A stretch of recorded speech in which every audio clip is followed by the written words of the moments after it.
complicated.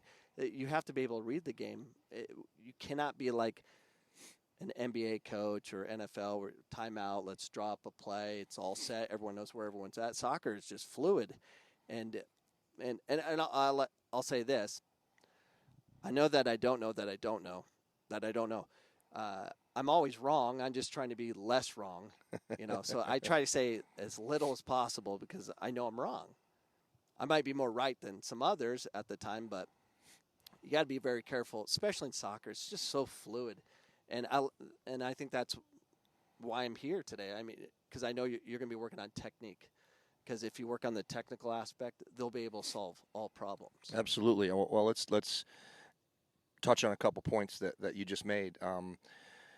First of all, you said soccer is fluid, and I like to use words like fluid and organic. I want players to be organic. In other words, I want them to be able to process information without thinking about it. It's just natural to them, and that's what really good players do. They don't have to go through a step-by-step process and overthink what's going on.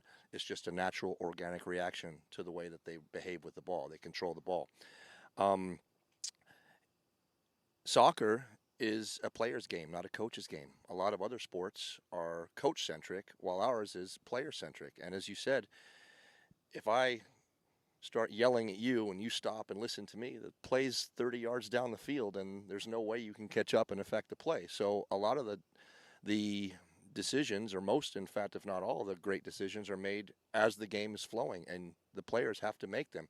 Where we get our job done as coaches is during the week, and then in the game, if we're doing our job correctly and the players are doing their job correctly, we're sitting back, making minor adjustments, and maybe make some modifications at halftime. But the players are the ones that ultimately are the deciders of their own fate, and the best teams are the ones that understand that.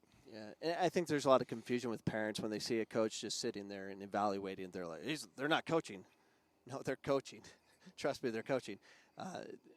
And I don't like that pressure on coaches, especially young ones, that they feel like they have to interject to show that they're trying to prove themselves and show the parents that, they're doing their job, they care. Now, that has nothing to do with it. There's sometimes you'll interject, but if you go 10, 20 minutes not saying a word, it's probably a good thing. You have to allow kids to learn. They have to be able to process, like you said. And before we get too much into if you enjoyed that clip, you can enjoy all the clips at youtube.com/Coach Cameron Soccer to get all my content. Make sure you subscribe, hit the notification bell so you know what's going on and when we appear online, which is typically every Sunday, 7 p.m. Mountain Standard Time. Hope to see you this Sunday for our next live show.